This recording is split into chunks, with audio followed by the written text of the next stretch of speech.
ብዙዎች በሚሞቱበት በዚህ አደገኛ የዋልድባ በረሃ የ12 ዓመት ልጅ መንኩሳለች። እናቷ ካንዴም ሶስቴ ወደ ሌላ ገዳም እንድትሄድላቸው ለምነዋት እንቢ ብላለች። ዛሬ ደግሞ እኛ ልንለምናት ከአዲስ አበባ ድረስ በአካል መተናል። ይህ ገዳም ሰዎች ለመሞት ተዘጋጅተው መከፈኛቸውን ይዘው የሚገቡበት ትልቅ የሰማዕትነት ቦታ ነው። አሞይ ሰላሙን በቃ ልግባ እንግዲህ ከዚህ ወንዝ በኋላ ምግብም ኃጢያትም አይሻገርም።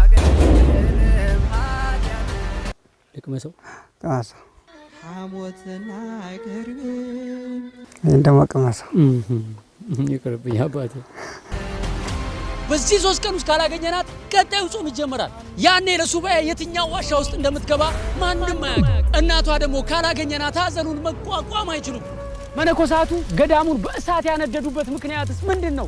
በዚህ ቪዲዮ መጨረሻ ግን በታዳጊዋ ምክንያት ገዳሙ ላይ የነበረውን የሞት ታሪክ የሚያስቀር ተአምር ይከሰታል። እኔ እኮ ማይ ውስጥ 3 ቀን ነው የምቆየው። ቢሆንም ቋርፍ የሚባል ምግብ አለ። ከዛ ውጭ እህል አይሻገርም። እና ይሄን ምን ላድርገው ማይ? እዚሁ ቁጭ አድርገው። ግን ኃጢያትም አይሻገርም ነው ያለው? አዎ ኃጢያት አይሻገርም። እንዴት? እንደ ካባ ወልቆ ነው የሚቀረጽ። እህልም ኃጢያት ጌታችን ብሏታል።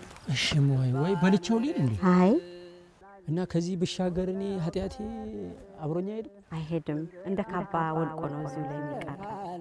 ከፍ አድርገህ በእጅህ ታምር ነው ገዳም ላየ ረድኤት በረከት ገበየ ልጆችህ በገዳም ውስጥ ያለ የሥጋ ፈውስ አገኛለሁ ብሎ የሚመጣበት አይደለም። ዋልድባ ደዌ ተቀብዬ መከራ ተቀብዬ ክብር አገኛለሁ ተብሎ የሚመጣበት እንደ ካባ ወልቆ ነው እዚሁ ላይ የሚቀረው።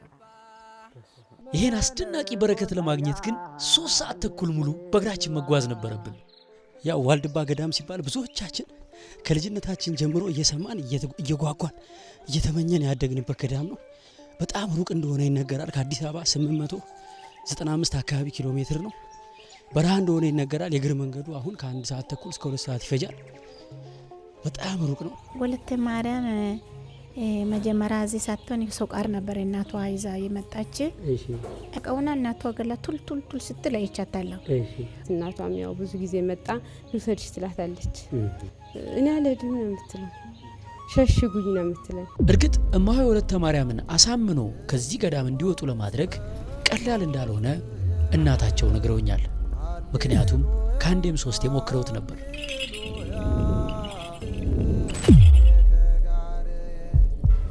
ይቹት